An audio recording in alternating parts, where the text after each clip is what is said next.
पत्नी ने न जाने क्या किया था कि पति ने उसे एक के बाद एक कई थप्पड़ जड़ दिए।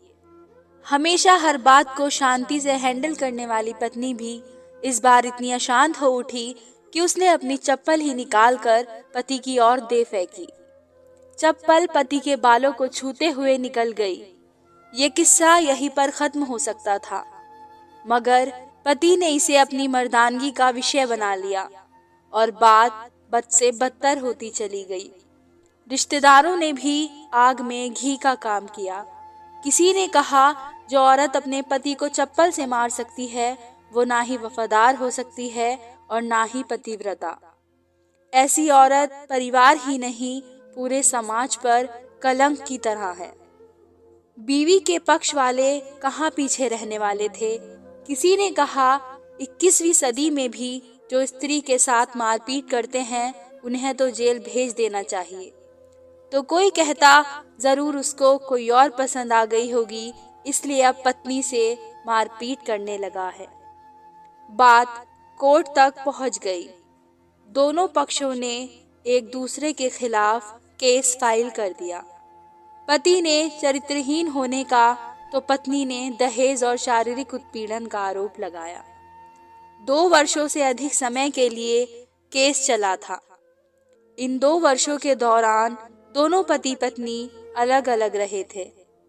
इन 2 वर्षों के दौरान दोनों पक्षों के साथ जो खड़े थे उनकी संख्या कम हो गई थी। पहले जहां दोनों पक्षों में समर्थकों का समूह होता था, अब गिने चुने लोग रह गए थे। पति और पत्नी दोनों की आर्थिक स्थिति भी इस समय के दौरान नीचे गिर चुकी थी। जिन्हें वो अपना शुभचिंतक समझ रहे थे, पैसों की बात आते ही उन्होंने भी अपना पलड़ा झाड़ लिया था। अगर कोई देने को राजी भी हुआ तो मोटे ब्याज की शर्त पर। आखिरकार वही हुआ जो सब चाहते थे, डाइवोर्स। हर कोई खुश था। दोनों पक्षों के रिश्तेदार, उनके माता पिता और दोनों के वकील। लेकिन 5 साल की सुखद शादी और एक सुंदर बेटी होने के बाद मिले इस डाइवोर्स से पत्नी उदास थी और पति शांत। शायद ये एक इत्तेफाक ही था कि इस खुशी को मनाने के लिए दोनों पक्ष के लोग एक ही चाय की टपरी पर बैठे, आमने सामने। इत्तेफाक इसलिए क्योंकि ज्यादातर लोग जो एक दूसरे के विरोध पक्ष को सपोर्ट कर रहे थे वे एक दूसरे को अच्छे से जानते भी नहीं थे।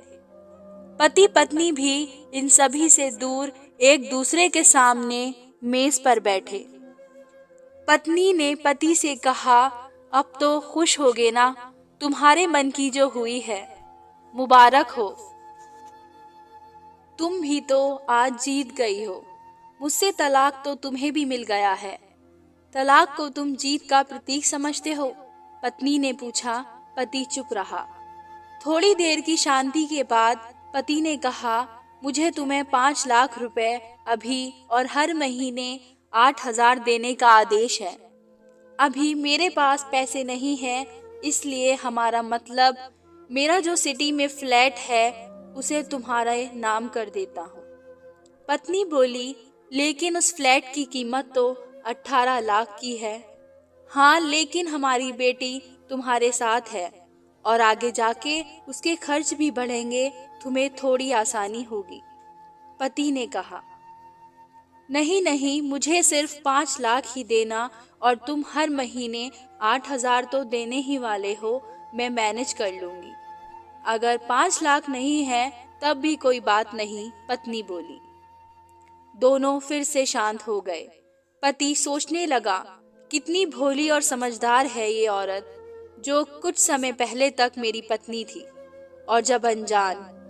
यह वही है जो कम से कम खर्च में घर चलाती और पैसे बचाकर मेरे जन्मदिन पर हमेशा मेरे लिए नए कपड़े खरीद लाती। कभी बीमार भी हो जाती तो पैसे बचाने के लिए मुझे मालूम न होने देती और घरेलू नुस्खों से अपना इलाज कर लेती। मगर घर में कोई और बीमार होता तो तुरंत डॉक्टर के पास लेकर जाती। मेरी ही मत मारी गई थी। मैं ही अपनी झूठी मर्दानगी के चक्कर में इतनी बड़ी गलती कर बैठा। पत्नी के दिमाग में भी उथल पुथल चल रही थी। अभी भी वैसा का वैसा ही है, पहले भी खुद से ज्यादा हमारे बारे में सोचता था और अब भी वही कर रहा है। ये वही आदमी है जो मुझे एक्सीडेंट से बचाने के लिए खुद मोटरसाइकिल के आगे कूद पड़ा था और अपनी उंगली तुड़वा बैठा था। पता नहीं कौन सी मनहूस घड़ी में मैं झगड़ा कर बैठी। पति ने मौन तोड़ते हुए पूछा, अब तुम्हारे कमर का दर्द कैसा है? ज्यादा तकलीफ तो नहीं होती? पत्नी हल्का सा मुस्कुराई और बोली, अभी भी होती है। वो तो होगा ही, तुम योगा या कसरत भी तो नहीं करती हो। अब किसी गायनेकोलॉजिस्ट को जरूर दिखा देना, पति ने कहा। तुम बताओ, तुम्हारा अस्थमा कैसा है? अब क्या अब भी दौरे पड़ते हैं? पत्नी ने पूछा। हाँ पड़ते हैं, पहले से ज्यादा, क्योंकि अक्सर इनहेलर भूल जाया करता हूँ। याद दिलाने के लिए तुम जो नहीं हो अब, पति बोला। पत्नी की आंखों में आंसू आ गए। वो बोली, तुम्हें मेरे चरित्र पर सवाल नहीं उठाने चाहिए थे तो ये परिस्थिति आती ही नहीं। हाँ मैं जानता हूँ, तुम बहुत अच्छी हो, मुझसे गलती हो गई, बहुत बड़ी गलती।